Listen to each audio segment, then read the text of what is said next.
Sveicināti skatītāji! Mani sauc Evija Blumberga, esmu Sargs.lv žurnāliste, un šodien pie mums uz interviju ir ieradies ASV vēstnieks Latvijā Kristofers Robinsons. Ar viņu pārunāsim tādas tēmas kā ASV iekšpolitikas ietekme uz mūsu kopējo drošību, ASV un Latvijas sadarbību vairāk nekā 20 gadu garumā, kā arī NATO kopējo attīstību. Good day! Mr. Ambassador, it is great to have you here. Thank you, Evia. Thank you for having me on your program. It's a pleasure to be here. So, as all we know, this year NATO celebrates its 75th anniversary. And all these years, for European allies, it has been a very important tool to deter Soviet Union in the Cold War, nowadays Russia. But how important it is for the United States? And wouldn't you say that maybe the NATO's importance is diminishing within the US? So thank you for that question. The 75th anniversary is a good opportunity to both look back at what NATO has been and what we've accomplished, including the 20th anniversary of Latvia joining NATO, to where we are today and where we're going. And so if we look back, we see an alliance that has built a strong transatlantic bond, that has adapted to changing threats, that has provided resilience for our countries, and has also provided deterrence to face against many challenges over the 75 years of the alliance to bring us to today. When we look at where the alliance is today, what do we see? When Putin tried to began his further invasion of Ukraine, he thought the alliance was weak, that we were divided, and that he could split us. What do we see of the alliance today? It's bigger, it's stronger, it's more united than it ever has been. We have more capabilities than we've ever had. The alliance is strong and secure today to continue to carry out that deterrence objective and provide security for all of our allies. And so we see a strong, resilient alliance today. And that will carry on as we look at the 75th anniversary and we think of what comes next. We see an alliance adapting, building new capabilities. What we began last year at the Vilnius Summit, and we will continue on as we go into the Washington Summit, of approving and implementing new deterrence and defense plans that adapt the alliance for the challenges we meet today so that we can provide security for yet another generation. So for the United States, the alliance is essential. We believe in this security. As the President has said many times, we are committed to defend every inch of NATO territory because that collective defense makes each one of us stronger. And so I am confident that the United States will continue to rely on and be an active part of the alliance for today and for the future, and that it will make all of us more secure. And as you mentioned, this year we celebrate our 20th anniversary being part of NATO. And all these years we have been strong allies. And we even send our troops to Afghanistan and Iraq in support of USA. But how important for the USA is Latvia as a member of NATO? So, I have the great privilege to get to be the ambassador of the United States to Latvia. Latvia is more than just an ally. Latvia is a friend and partner in meeting so many of these challenges. And even building on your previous question, when we think of the alliance and how important is a country like Latvia to the United States, the only time Article 5, the bedrock of collective security and collective defense, that when an attack against one is an attack against all, the only time that has been invoked was for the United States following the September 11th attack. And many countries, including Latvia, came to our defense, served alongside with us in Afghanistan and Iraq, experienced losses of Latvian soldiers in defense of our troops. That's a special part of the alliance. We are committed to deepening that partnership. We have troops here, we exercise together, we train together, we adapt together to meet these new challenges. So we really rely on and build together that partnership. And I'm confident that we will keep doing that. Whatever challenge we face, Russia today, another adversary tomorrow, we can do that together, and we're stronger when we do it together. Exactly. And lately we have been Hearing these loud voices and also concerns about former US President and now presidential candidate Donald Trump, that he would not support Europe, protect Europe. Are there any grounds for these concerns that after presidential elections we could not accept US support?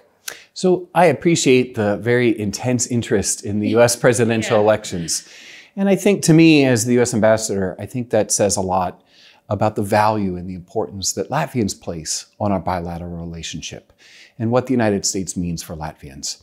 When we look to the elections, first, I'm not going to engage in hypotheticals about what might be or what might not be.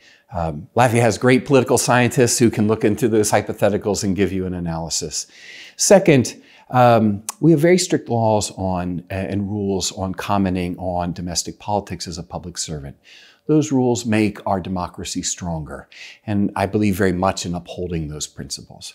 But let me turn to the essence of your question, and that is, and I think you see this over and over again, is the strong U.S. commitment, both to NATO and to Baltic security, in terms of funding, in terms of partnership, in terms of equipment, of training, of our political, diplomatic cooperation. We just had a whole series of senior Latvian officials, from the Prime Minister to the Defense Minister to the Foreign Minister, in Washington for very high-level consultations on the challenges we face today. And so I think Latvians can be confident that the U.S. remains firmly committed to our NATO alliance, to our NATO commitments. I say it frequently, the President has said it, many presidents have said it over and over again. We hold our Article 5 commitments to be a sacred commitment. And that commitment is enduring. It enjoys broad bipartisan support, and that will be true for the future. And if we now talk about Latvia's and USA bilateral relationships, how important is the security of US allies like Latvia, Estonia, Lithuania for national security of USA itself? In other words, can we depend on USA if there is Russian aggression? So first, let's go back to, I've mentioned it several times, but Article 5, it keeps all of us secure. We believe very much in that commitment. President Biden has said several times, we will defend every inch of NATO territory. And that is true for Latvia. I think back to the very early hours of Russia's further invasion of Ukraine, and additional US troops were deploying to Latvia to send a strong message of deterrence and our support for Latvia against Russian aggression. And so we are committed to deepening that partnership. Again, we have US troops here. We train together. We exercise together. We are in close and constant contact with the Ministry of Defense, that we address our threats together, and we are making sure that we meet those needs, because we use the hashtag all the time in our social media, but it's true. That we are stronger together. We do face a determined adversary that's determined to violate nearly every international treaty and commitment it's ever made in the way that we've seen Russia carry out its war. The only way we can face that and face that effectively and deter future aggression is in partnership through the NATO alliance, in that strong bilateral partnership that we have with Latvia. And I'm very honored to be here, that we will continue to deepen that partnership. And talking about deepening our partnership, Latvia and USA has a series of joint capability development projects. And are there also talks about new capabilities that could be introduced to our national armed forces together with the United States? So this is a great part of the bilateral relationship. Just last December, here in this very building, we signed 2 agreements to continue and to deepen our partnership and prepare for the threat that we may face in the future. Latvia and the United States signed an agreement for the purchase of HIMARS long-range artillery systems, which we've seen so effectively used in Ukraine. And also importantly for the alliance, the naval strike missile for coastal defense, to ensure that Latvia can defend its borders and that the alliance will have full access to Latvia no matter what comes. These are really important steps forward for Latvia developing its own capabilities.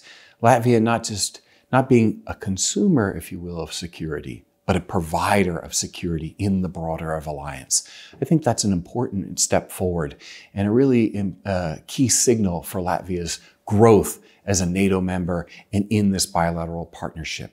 We are in constant contact with the Ministry of Defense. Again, Minister Spruds was just in Washington to meet with Secretary of Defense Austin, to meet with our Congress. We are working on different ways we can cooperate together. There are, of course, always needs for new capabilities.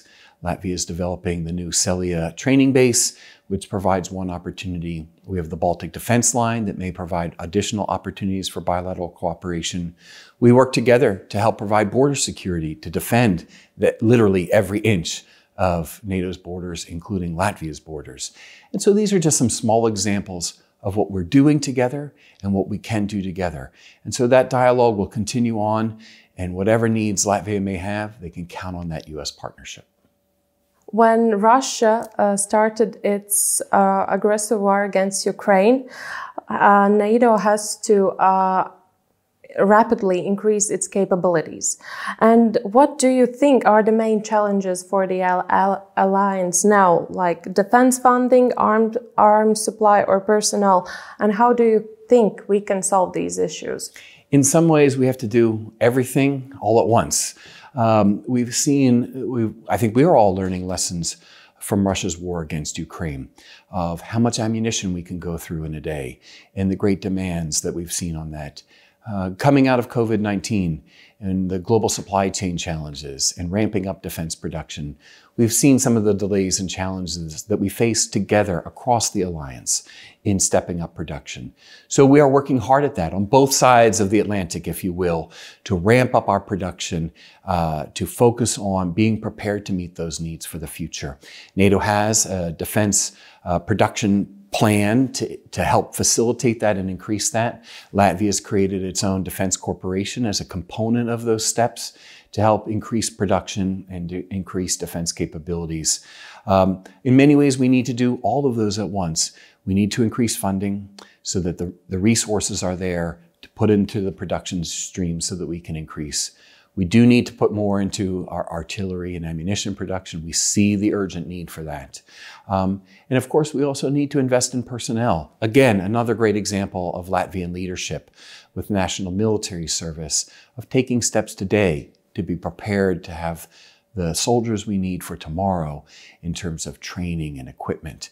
And of course, we will have to adapt. We've seen the growth of the use of drones and UAVs in war. We've seen the importance of cyber and strong communication systems and how valuable and critical they are in conflict. So there's much work to do. We have more capabilities in the alliance than we've ever had before. Those are growing and stronger each and every day. So we can be confident in the alliance we have today. We're taking the steps so that we're ready for tomorrow. And what are these steps? First, it's the defense production plan. That will help advance those forward. Second are the deterrence and defense plans that we adapted that will provide a stronger way to react, to be prepared, to train today. We have some of the largest exercises we've ever had since the end of the Cold War going on. Some of them have been hosted here by Latvia, including Kristoferu is one example. We're taking those steps today so that the alliance is adaptive, responsive, and resourced, and that those resources are not just here today, but that we have the streamline and the plan for them to be there for tomorrow. We see how quickly these challenges can grow.